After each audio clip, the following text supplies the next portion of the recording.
أما بعد أعوذ بالله من الشيطان الرجيم بسم الله الرحمن الرحيم. Respected teachers, honorable elders and my dear friends, today 15 August is the Independence Day. We all have gathered here to celebrate the independence.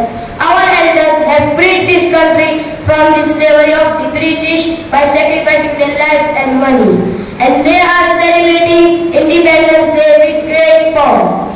My friends and elders, about 200 years ago today, our beloved country India was occupied by the British, who came from across the seven seas with great trickery, cunning and deceit.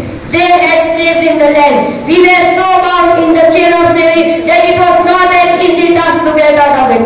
But when all the Hindus, Muslims and Sikh Christians living in India formed together, this chain of slavery was broken, succeeded in breaking, and finally this country of ours became free from the oppression and the slavery of the British on 15 August 1947.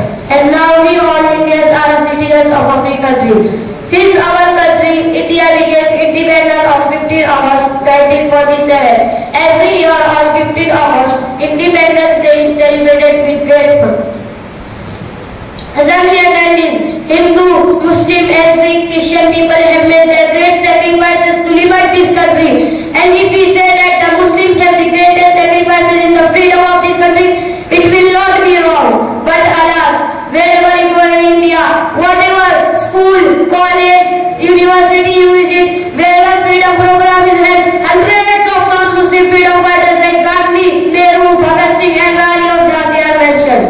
But the Muslim freedom fighters who sacrificed their life for the sake of freedom in millions are completely forgotten. Neither their name is taken nor they are mentioned. Therefore, in this program, today I want to mention the name of some Muslim Mujahideen Azadi, so that today's children, youth and my non-Muslim brothers also remember the name of these some Muslim Mujahideen Azadi. Some of the Muslim freedom fighters who took part in India's independence and cut their necks are Maulana Shah Waliullah Dehlavi, Maulana Shah Abdul Aziz Dehlavi,